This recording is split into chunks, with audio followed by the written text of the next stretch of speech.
texto que vamos ler hoje encontra-se no primeiro livro de Samuel, capítulo 8.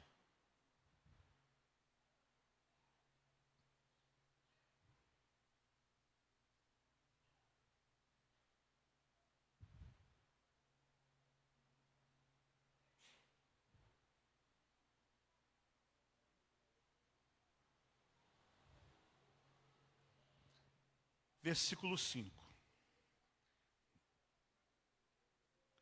1 Samuel 8, verso 5. Eu vou ler aqui na versão Almeida, século 21, tá bom? O pessoal deve colocar aí atrás no telão. E eu estava pensando nessa palavra, mas voltado para o capítulo 16. Mas enquanto eu estava lendo essa palavra, o Senhor foi me trazendo algumas coisas que são desafiadoras para nós. E eu fui escrevendo e quando vi, a gente tinha mudado totalmente aqui o rumo daquilo que a gente imaginava que ia compartilhar hoje.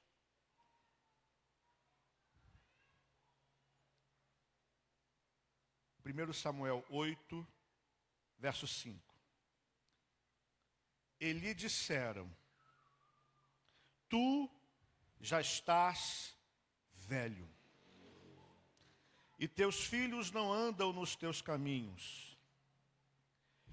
Constitui-nos agora um rei para nos julgar, como o têm todas as nações. E lhe disseram: tu já estás velho, e teus filhos não andam nos teus caminhos. Constitui-nos agora um rei para nos julgar, como o têm todas as nações. Você pode fechar um pouquinho os seus olhos agora? Pai, no nome de Jesus, eu quero entregar em tuas mãos o momento no qual estamos. É o momento de recebermos a palavra do Senhor, a mensagem que o Senhor reservou para cada um de nós. Eu acredito que o Senhor tem algo a dizer para nós nessa noite. Eu acredito que o Senhor preparou algo para que o nosso coração e a nossa vida sejam despertados para a glória do teu nome. Eu quero entregar teus filhos agora e pedir: toma a mente, toma o coração, toma cada um deles em tuas mãos, de modo que ouçam com entendimento, ouçam com revelação, que o teu Espírito traga revelação a cada um deles, para a glória do teu nome. Eu oro em nome de Jesus, em nome de Jesus, amém. O texto fala para nós do povo de Israel. E o povo de Israel está falando com Samuel. Samuel fora juiz, sacerdote e profeta em Israel. E o Senhor o levanta num tempo muito desafiador. Quando Deus levanta Samuel, a Bíblia diz para nós em 1 Samuel,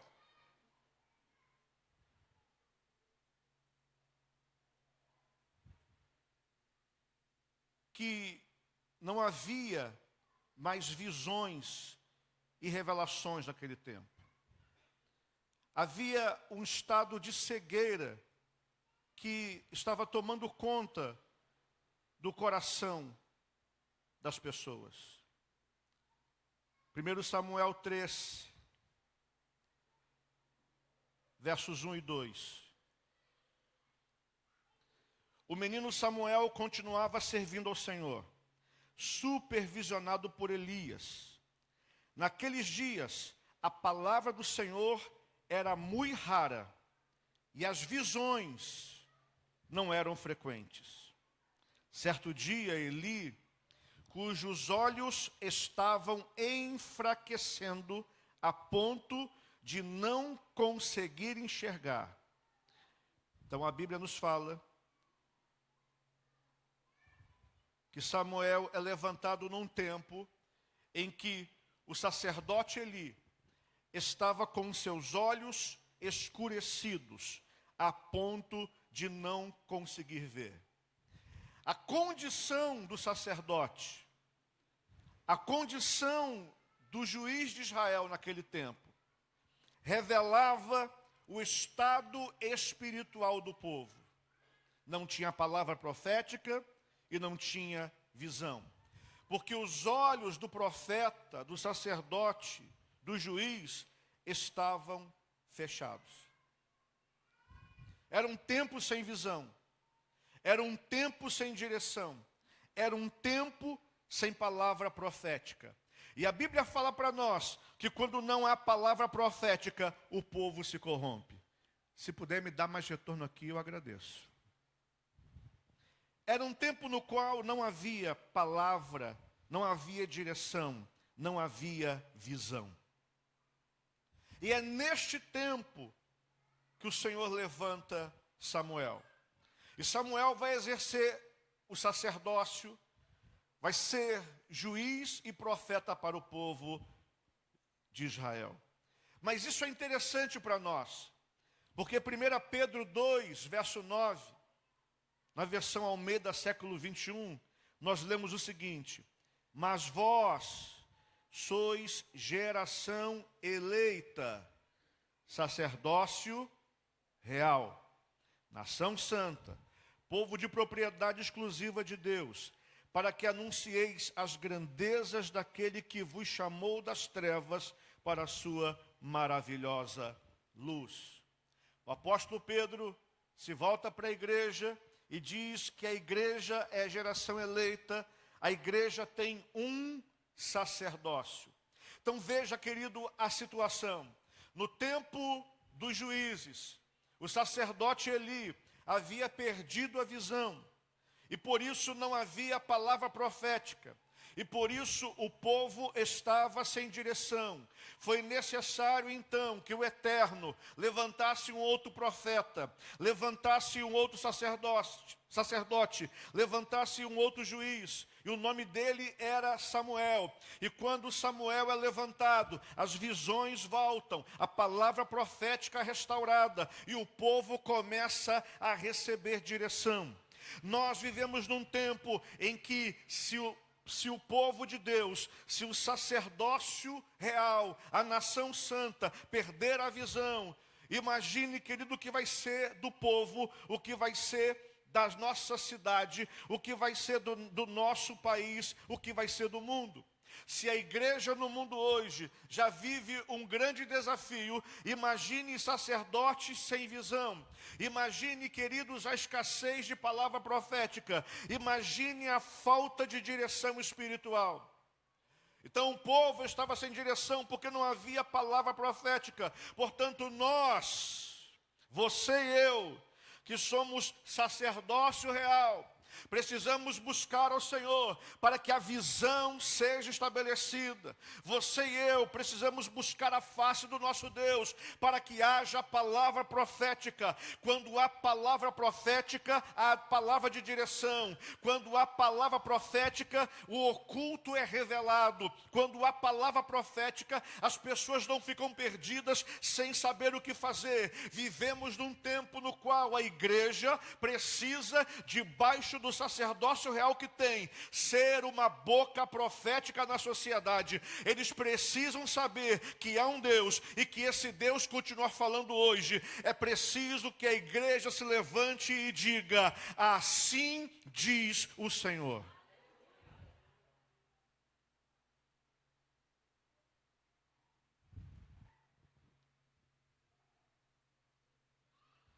Tinha sacerdote, tinha juiz, mas já não tinha visão e profecia. Por isso o Senhor levanta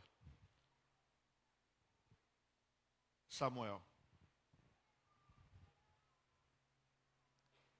Mas o texto que lemos fala do povo dizendo para Samuel: tu já estás velho.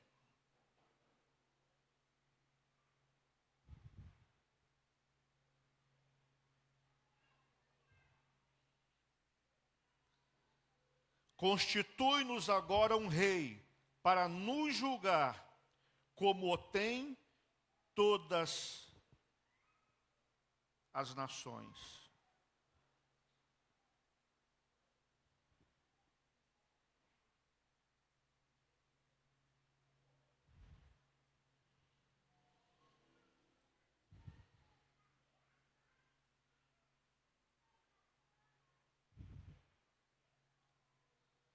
Quando o povo de Israel se estabelece na terra de Canaã, eles começam a observar os povos ao redor. E eles conseguem identificar algo naqueles povos. Havia um fator em comum em todas aquelas nações. Todos eles tinham a figura de um rei. O povo de Israel era a única nação que não tinha um rei estabelecido.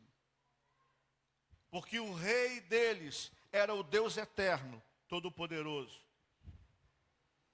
E que se revelava a eles por meio dos profetas e dos juízes estabelecidos. Mas quando Israel chega a Canaã, eles percebem a cultura do lugar. Era o espírito daquele tempo. Vou traduzir para você. O espírito do tempo reforça a ideia de um clima cultural e intelectual que permeia toda a atmosfera global. Vou repetir. O espírito do tempo reforça a ideia de um clima cultural e intelectual que permeia toda a atmosfera global. Então havia uma cultura estabelecida, havia um projeto em andamento. Israel, quando chega ali, se depara com esse projeto, com esse clima cultural e intelectual. E quando Israel vê isso, eles querem beber da fonte que os povos daquele tempo estavam bebendo. Eles queriam participar do clima cultural e intelectual da sua vizinhança. Traduzindo em outras palavras, Israel queria ser como o povo de Canaã. Queriam ser como eles. Queriam participar daquele clima cultural e intelectual. Aquela atmosfera que envolvia o povo daquele tempo. Israel queria fazer parte de tudo aquilo. O texto vai dizer que Samuel fica triste.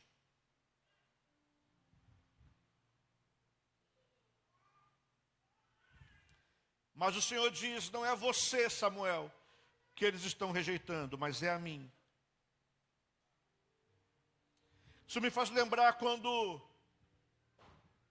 Babilônia começa a dominar o mundo.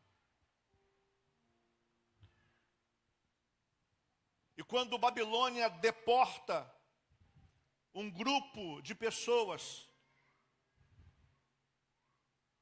para poderem serem aculturadas na cultura dos caldeus. Daniel capítulo 1, versículo 4.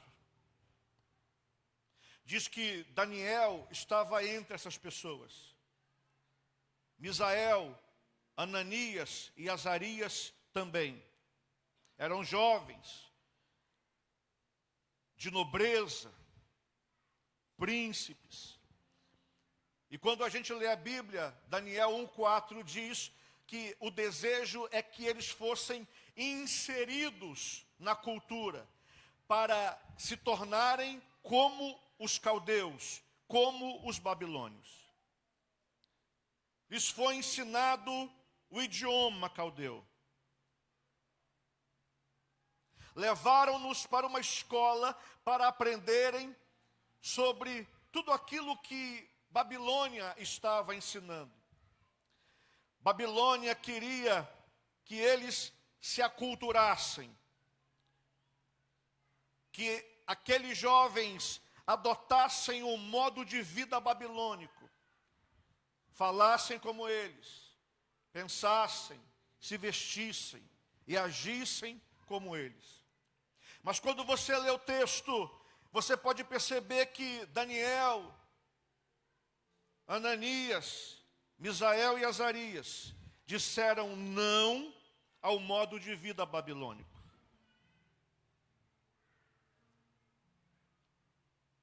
Se você ler o livro de Daniel, vai perceber que Daniel não foi apenas um homem religioso. Daniel foi também um homem envolvido com a política da Babilônia. Ele teve cargos políticos naquela terra. Daniel até se vestia com o modo de se vestir babilônico.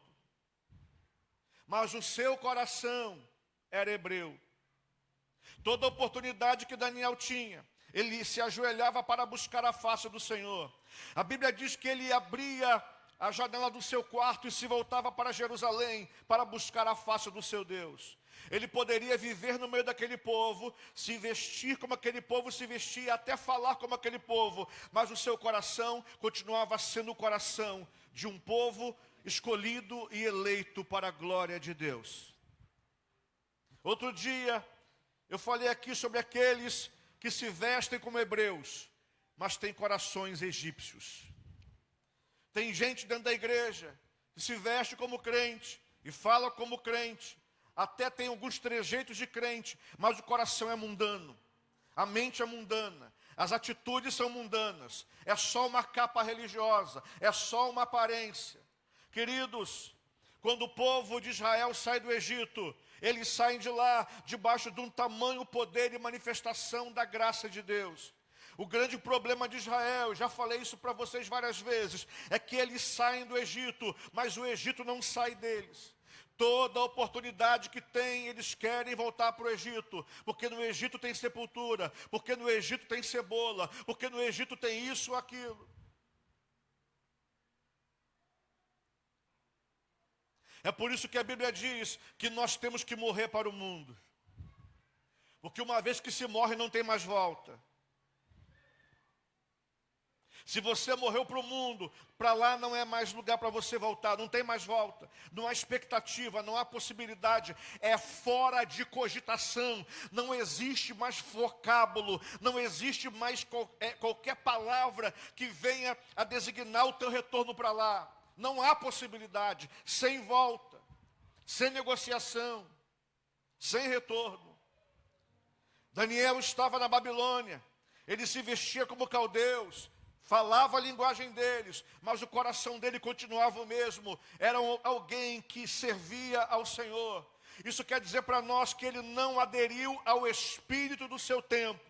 E assim como ele não aderiu àquela cultura, assim como ele não aderiu àquela mentalidade que permeava os corações e mentes daquele tempo, você e eu também não devemos fazê-lo. Atos 17, verso 6.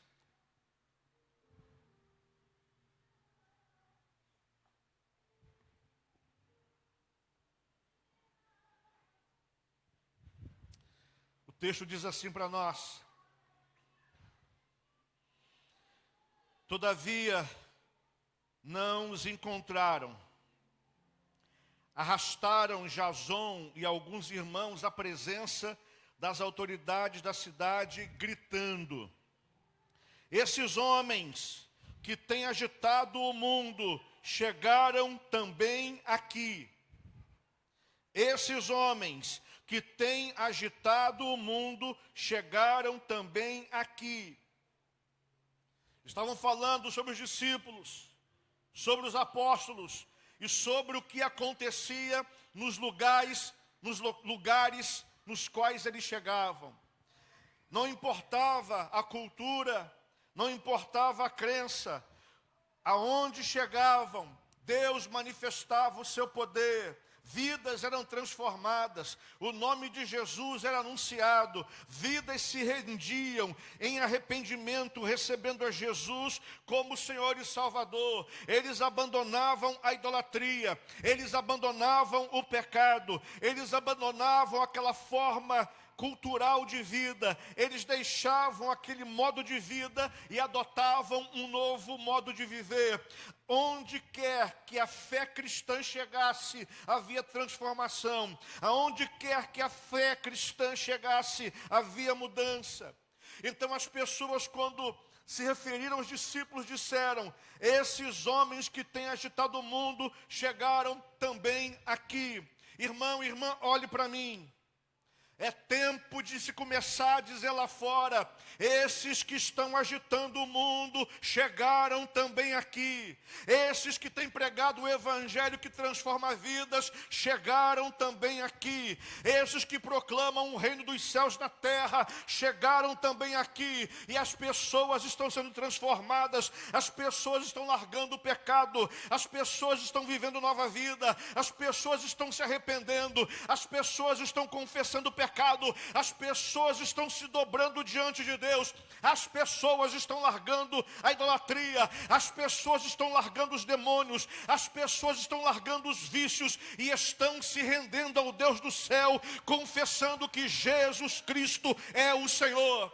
É tempo da igreja se levantar de tal modo que eles saibam: esses homens que têm agitado o mundo chegaram também aqui. Dê um aplauso ao Senhor Jesus. Pode ser mais forte para ele esse aplauso.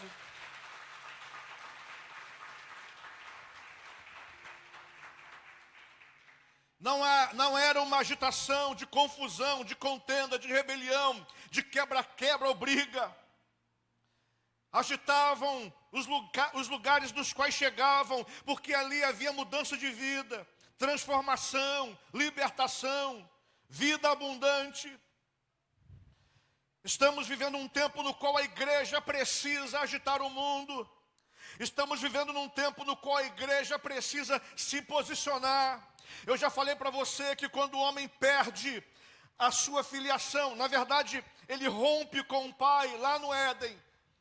Ele perde a posição de filho e entra numa condição de servo. E quando Jesus vem, ele vem para restabelecer aquilo que o homem havia perdido. A posição de filho. Meu irmão e irmã, é tempo da igreja posicionar-se na terra. É tempo da igreja entender o seu chamado. É tempo da igreja provocar transformação no mundo. Daniel estava em Babilônia, mas Babilônia não estava em Daniel. Daniel vivia no meio daquele povo, mas ele continuava sendo alguém separado para a glória de Deus. Quando Pedro diz que nós somos nação santa, falar de santidade é falar de separação. Quem é santo é separado. É por isso que o sangue de Jesus nos lavou e nos purificou e nos santificou, e ao nos santificar nos separou. Somos separados para o Pai, mesmo vivendo da terra, mesmo vivendo no lugar em que vivemos. Podemos estar aqui, mas não somos daqui. Podemos andar nas ruas da cidade, mas não pertencemos a esse lugar. Somos estrangeiros e peregrinos, mas enquanto estivermos aqui, precisamos trazer a cultura do reino dos céus para a terra, para que eles saibam: existe um Deus que não muda, um Deus que continua no trono, um Deus que continua governando, um Deus que continua amando o mundo de tal maneira, e já provou isso dando o seu filho Jesus para morrer na cruz por eles, mas também um Deus que vai cumprir a sua palavra no dia em que ele vier buscar a sua igreja para morar com ele.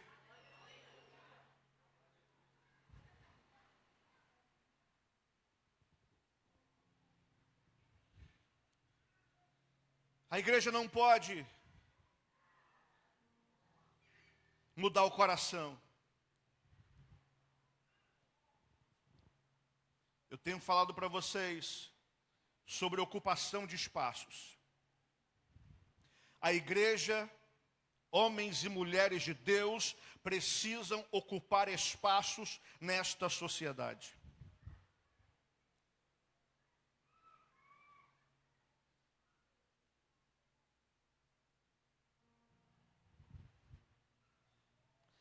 C.S. Lewis, professor, escritor,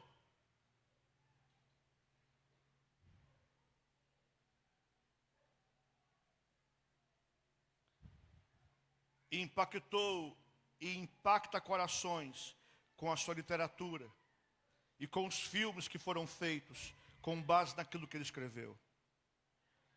Tolkien, professor de literatura, escreveu, impactou vidas e ainda impacta com os filmes que foram produzidos a partir daquilo que ele escreveu. Precisamos de escritores.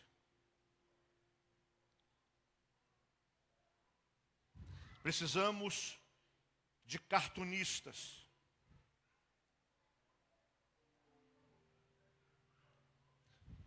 Tem um ex-ator chamado Felipe Fogosi, que tem lançado uma série de quadrinhos.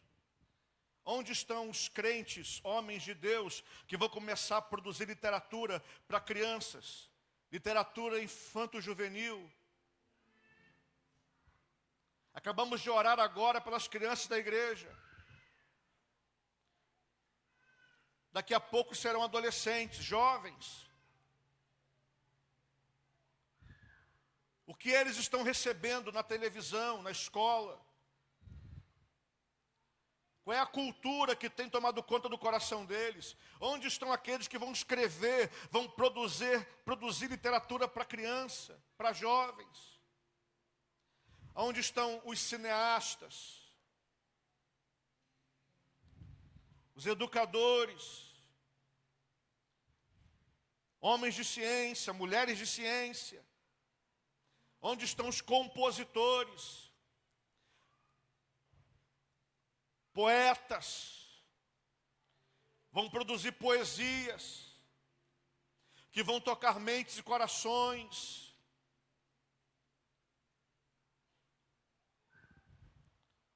Onde estão aqueles que vão impactar a sociedade? Homens e mulheres de Deus. Hoje na CD falamos sobre isso. Homens que, movidos pelo chamado de Deus, deixaram tudo e foram fazer uma grande obra. Você não precisa necessariamente deixar tudo. Você precisa apenas abrir seu coração e se dispor para o Senhor. Porque Deus pode usar você no lugar em que você está. Deus pode usar você no lugar em que você trabalha. Deus pode usar você no lugar em que você estuda. Deus pode usar você no lugar em que você mora. Precisamos de homens e mulheres de Deus que não se contentem apenas em vir para o culto dominical. Até porque, afinal de contas, não vem durante a semana, tem que vir domingo para bater cartão, né? Já que durante a semana não vem mesmo. Vamos domingo então para poder manter a nossa religiosidade. Precisamos de homens e mulheres de Deus que queiram mais do que show gospel. Precisamos de homens e mulheres de Deus que queiram mais que atração gospel.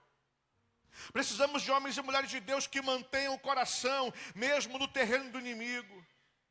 Homens e mulheres de Deus que não queiram aderir ao espírito da época. Quando Israel olhou para Canaã, disse: queremos ser como eles. Queremos agir como eles, queremos ter reis como eles têm. O Senhor já não basta para nós. Samuel, você está velho. Sabe o que eles queriam? Um rei jovem, forte e guerreiro.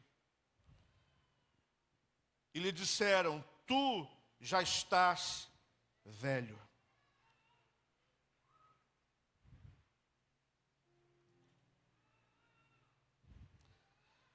Tornar-se velho hoje é sinônimo de ultrapassado. Em algumas culturas antigas, ou em algumas culturas, quanto mais velho, mais respeito, mais sabedoria, mais experiência. Em algumas culturas, os jovens se assentam aos pés dos mais velhos para receber ensino, para receber orientação, para receber direção. Mas veja como o espírito daquele tempo se apossou do coração de Israel. Ah, Samuel, tu já estás velho. Tu já é ultrapassado, Samuel. Isso aí já não dá mais para a gente não. Queremos coisas novas, nós queremos coisas legais, queremos coisas diferentes, queremos andar como eles, falar como eles, ser como eles, queremos ter o que eles têm.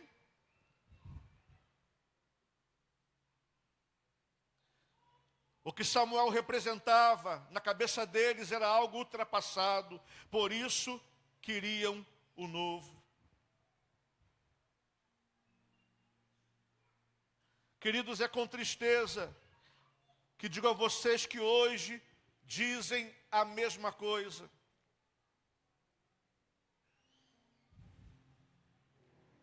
Estamos num mundo em que se refere ao modelo judaico-cristão como um modelo ultrapassado, um modelo que deve ser substituído, um modelo que não serve mais. E para isso estão inventando modelos por aí, modelos que eles também não entendem, que não dão certo, mas que eles querem porque querem substituir o antigo.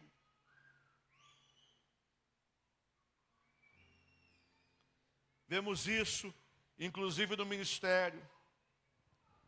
O que vemos hoje é o povo buscando inovação. Há muita gente hoje que vai ao culto não para adorar. Muita gente vai ao culto hoje não para render-se diante do seu Deus, diante do seu Pai.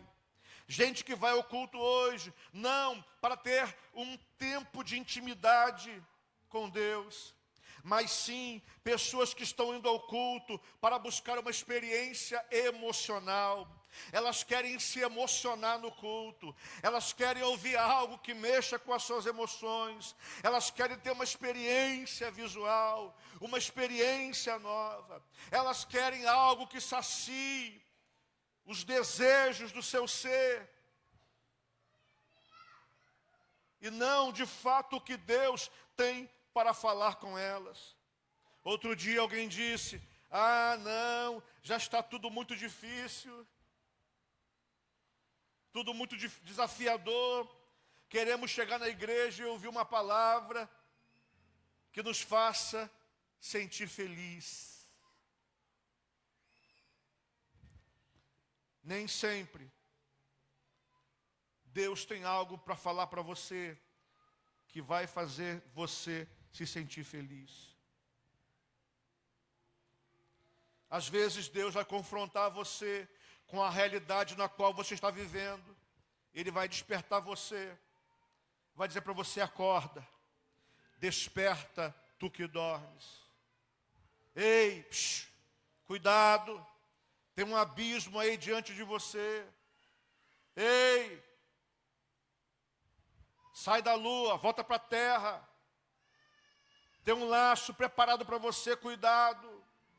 Cuidado com a preguiça, cuidado com o desânimo, cuidado com o dinheiro, cuidado com a mulher alheia, com o homem alheio, cuidado com os negócios que você está fazendo. Ei, acorda!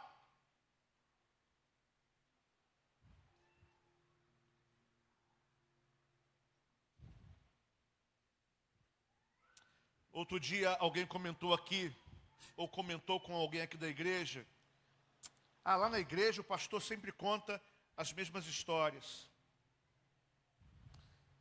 Eu vou dizer por que eu faço isso. Porque sempre tem alguém que ainda não as ouviu. Alguns anos atrás, eu estava pastoreando uma cidade pequena, e tinha um irmão que sentava na cadeira e dormia. Sentava na cadeira e dormia. Sentava na cadeira e dormia.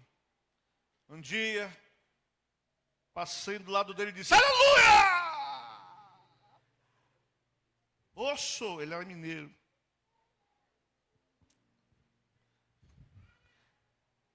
Aquele homem foi impactado. Estava na igreja há anos dependente de cigarro. Jesus libertou ele do cigarro. Jesus libertou a vida dele. E foi um dos homens que mais abençoou o meu ministério naquele lugar. Ele dava o dízimo dobrado. Ele era delegado da Receita Estadual de Minas Gerais. ele entregava o dízimo dobrado todo mês para abençoar a igreja. Mas às vezes você precisa de alguém que te dê um cutucão aí e diga assim: acorda aí, irmão, tem um buraco na tua frente. E Deus, o Deus que ama a gente, Ele em alguns momentos nos dá um cutucão e diz: acorda. Mas esse desejo, o espírito desse tempo, tem levado o crente a querer dopamina, prazer. É busca de prazer em cima de busca de prazer. Então nós queremos dar prazer para as pessoas que vêm ao culto. Então nós queremos dar a elas um ambiente prazeroso. Eu não sou contra, irmãos. Vai chegar o tempo em que nós teremos um chão acarpetado. Vai chegar o tempo em que teremos poltronas acolchoadas. Vai chegar o tempo em que teremos climatização no ambiente. Vai chegar um tempo em que teremos salas para as várias faixas etárias das crianças. Vai chegar um tempo em que teremos estacionamento, entre outras coisas.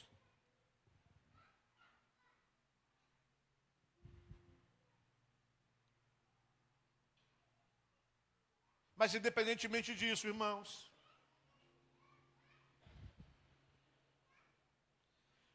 precisamos estar na presença de Deus. Porque quem precisa somos nós. Precisamos chegar aqui hoje, domingo, primeiro dia da semana, e nos expormos a Ele e dizermos: Senhor, eu preciso tanto de Ti. Amanhã é segunda-feira, tem uma guerra amanhã, tem uma guerra na terça, na quarta, na quinta, na sexta. Senhor, eu preciso chegar ao próximo domingo, eu preciso chegar ao próximo culto, eu preciso chegar ao próximo dia, para poder estar contigo mais um pouco, no dia a dia da minha vida. E é claro, se não estiver mais aqui, estará na eternidade com Ele, mas nós precisamos estar na presença do Senhor, para receber dEle tudo o que precisamos, porque a guerra é grande, a guerra é renhida, diz o cântico antigo, a guerra é tremenda, e nós dependemos do Senhor para nos sustentar e para nos fortalecer. Não podemos vir aqui apenas para achar que vamos ter uma injeção de dopamina e que vamos nos sentir bem. O que eu estou dizendo para você nessa noite, meu irmão: cuidado com o espírito desse tempo. Cuidado, porque o espírito desse tempo, no caso no tempo de Israel, tomou o coração deles e os fez querer aquilo que o povo de Canaã queria, inclusive as práticas de Canaã. Hoje é dia 28 de setembro, ontem dia 27, e alguns lugares por aí deram-se doces. Filho de crente não come doce, irmão, consagrado a ídolo.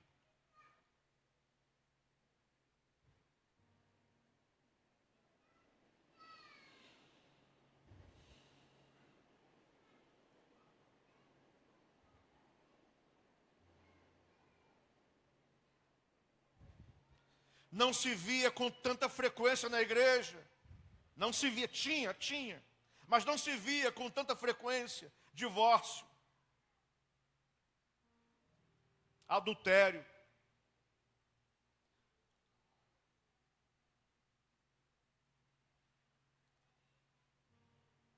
Acontecia. Mas hoje, queridos, tem havido uma onda. Pesquisa constatou que na igreja hoje se divorcia tanto quanto lá fora no mundo.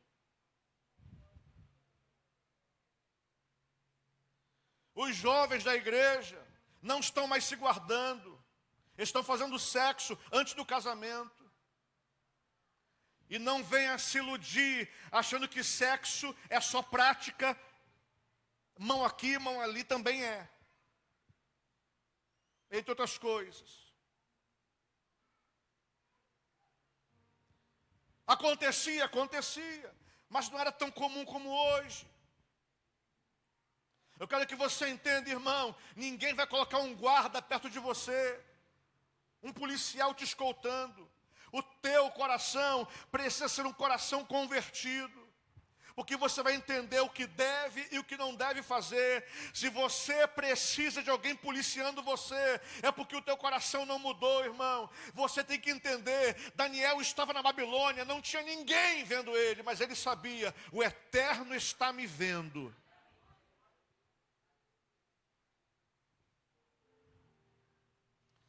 Porque eles pediram um rei. E sabe qual é o pior desse pedido aqui, que o texto mostra? É que Deus atendeu. 1 Samuel 8, verso 9.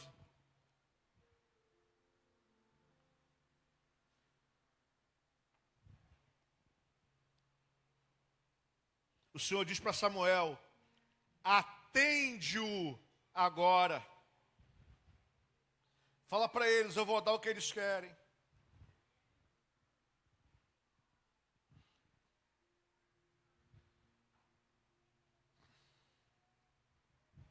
Só que no capítulo 16, Samuel é enviado à casa de Jessé. Quando Samuel levanta o rei, tempos depois, Samuel vai se recolher. Ele meio que se aposenta. Ele achava que a sua missão havia terminado. E quando estava lá, o Senhor fala com ele: levanta-te, vá à casa de Jessé, porque lá eu tenho me provido de um rei. Não era o rei que o povo havia pedido, porque o rei que o povo havia perdido, havia se perdido, havia se corrompido, havia quebrado a aliança com Deus. Cuidado com o que você pede para Deus, Ele pode te dar, cuidado. Não era um rei segundo aquilo que Deus queria, mas segundo aquilo que eles queriam, por conta da influência que tiveram no lugar em que estavam. E a Bíblia diz: eles conseguiram um rei que queriam. 1 Samuel 9:2, 1 Samuel 10:22. Saul era alto, era o homem mais alto dentre os homens de Israel. Saul era bonito. Saul tinha aparência de gente nobre. Sua família era uma família abastada. Saul era alguém que num primeiro momento vai ter medo, vai se esconder, 10:22, mas vai ser levantado como um grande guerreiro. Era o modelo daquilo que eles queriam. Tinha aparência, tinha porte, tinha tudo o que eles queriam. Isso é muito interessante, porque mesmo Samuel, sendo homem de Deus, quando é levado à casa de Jessé, e ele manda chamar os seus filhos para o jantar, para a refeição, veja como o nosso coração pode ser enganado pelo espírito do tempo. Quando Samuel vê os filhos de Jessé, ele diz: opa, chegou um grandão aí, deve ser ele. Chegou um forte aí, deve ser ele. Tem postura de rei, forte, atlético, tem posicionamento. Deve ser esse que o Senhor escolheu. E ele é duramente repreendido pelo Senhor: não olhe para a aparência. Você está olhando para fora e eu já vi por dentro. O que ele tem por dentro não serve para mim. Eu olho o coração, não o que está fora, porque Deus sabe, querido, o que está acontecendo agora no teu coração. Ele sabe quais são os pensamentos que estão passando agora pela tua mente. Ele sabe quais são os desejos que você tem alimentado no teu interior. Deus sabe de tudo. Você e eu não podemos ocultar nada dele. Ele já sabe, queridos, quem chegou aqui hoje vai receber e quem não vai receber. Ele já sabe quem vai embora daqui transformado ou vai embora do mesmo modo que chegou ou pior do que chegou.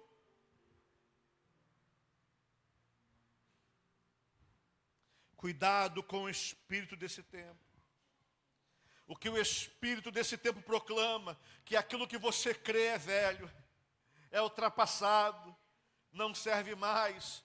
Só que são padrões, são princípios, são valores não estabelecidos por homens, porque se fossem estabelecidos por homens, já teriam se perdido há muito tempo. Mas aquele que estabeleceu é o eterno, o todo-poderoso, o imutável, o Deus vivo, invisível, mas real. Foi Ele quem estabeleceu princípios para que vivêssemos e andássemos neles. Então aí fora se proclama: precisamos de algo novo, vamos progredir, vamos avançar, vamos fazer coisas novas, vamos mudar o que foi estabelecido. E tem muita gente dizendo vamos, inclusive dentro da igreja. É o espírito desse tempo. Cuidado, meu irmão, cuidado, minha irmã. Quando Jessé chama seus filhos, Jessé não tem o mínimo vislumbre na sua mente que o filho mais novo, o caçula, pudesse ser aquele a quem Deus estava procurando. Samuel não vai à casa de Jessé por causa dos filhos fortes, bonitos e atraentes que Jessé tinha. Samuel vai à casa de Jessé por causa de Davi, pequeno, de boa aparência, franzino, mas cujo coração era um coração disponível para Deus, cujo coração era um coração totalmente entregue ao Senhor. O que nós precisamos hoje é de homens e mulheres na igreja, cujo coração está disponível. Homens e mulheres que entendem o seu chamado e que vão se posicionar nessa sociedade e vão ocupar espaços para poderem ali ser o diferencial. Para que ali se vejam, ter um homem de Deus, uma mulher de Deus aqui. Alguém que não vai se corromper com o espírito do mundo, com o espírito desse tempo. Porque está cheio do Espírito Santo, que é além do tempo.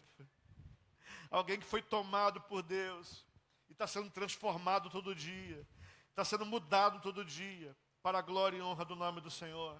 Pessoas que vão chegar a lugares e vão botar o pé ali e vão proclamar: muda hoje a história desse lugar, porque hoje eu cheguei aqui em nome de Jesus. Vai mudar essa história, vai mudar esse lugar, vai mudar esse ambiente.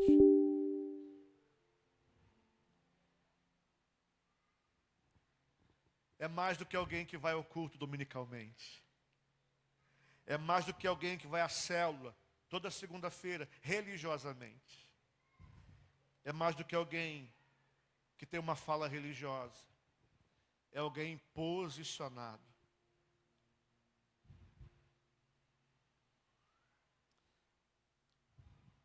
Eu ia falar sobre o futuro à mesa.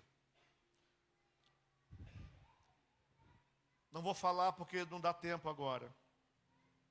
Eu vou falar pouquinho hoje. Mas quando Samuel chega à casa de Jessé, ele vem para falar do futuro. Porque o que estava acontecendo já estava ultrapassado. Essa coisa nova que estão falando que tem por aí, que é melhor do que os padrões que Deus estabeleceu, já está ultrapassado, eles não sabem. E o novo que seria levantado não era para mudar para algo mais novo ainda. O novo era para voltar ao original, voltar aos princípios, voltar ao valor.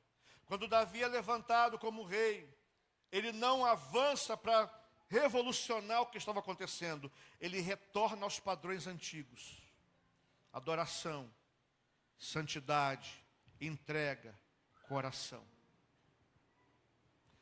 O novo que se proclama por aí já está ultrapassado.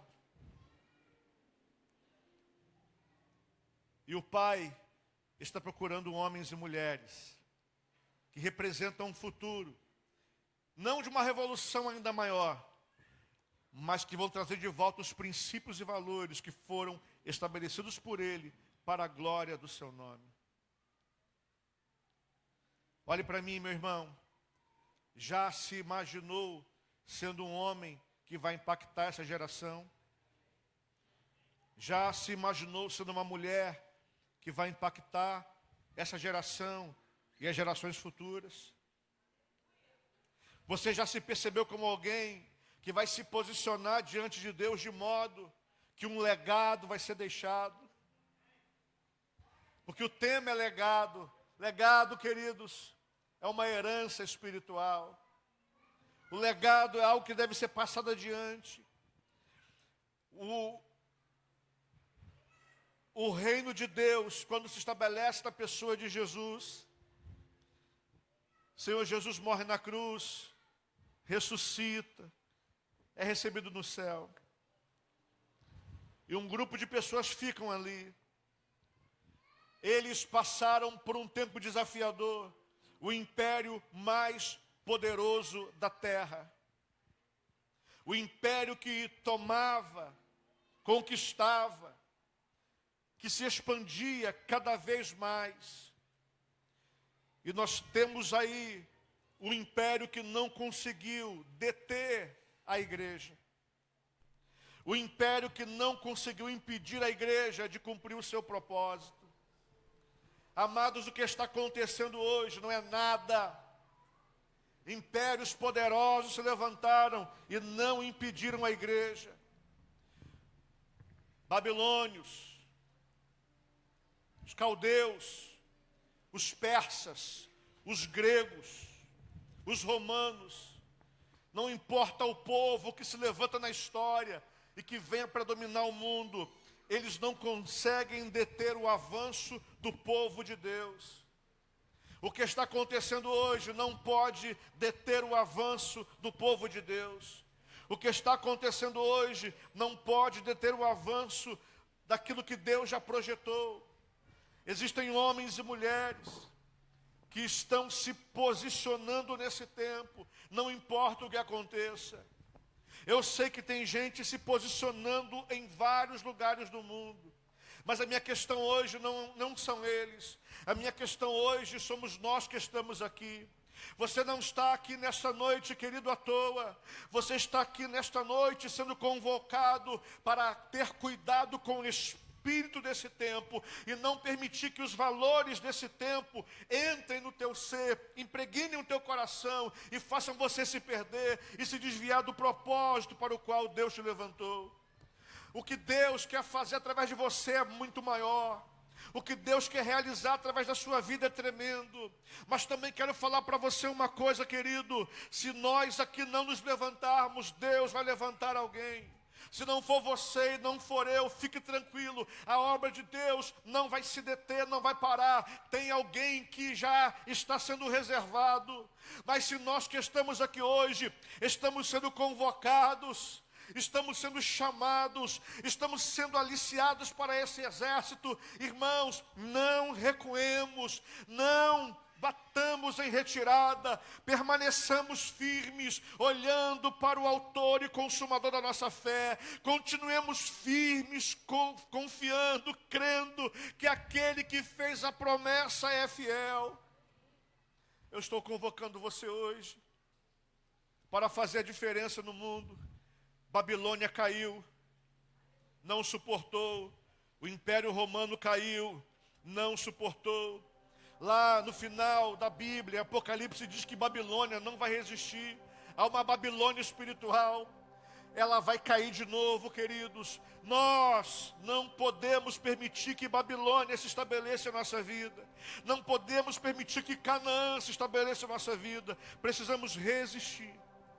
Por isso eu quero orar com você nessa noite. Eu quero chamar você, querido. Eu quero te chamar nessa noite para um posicionamento. Talvez você se diga assim, mas quem sou eu? Falávamos hoje sobre um homem que aprendeu a ler e escrever com 20 anos de idade. E Deus o usou poderosamente.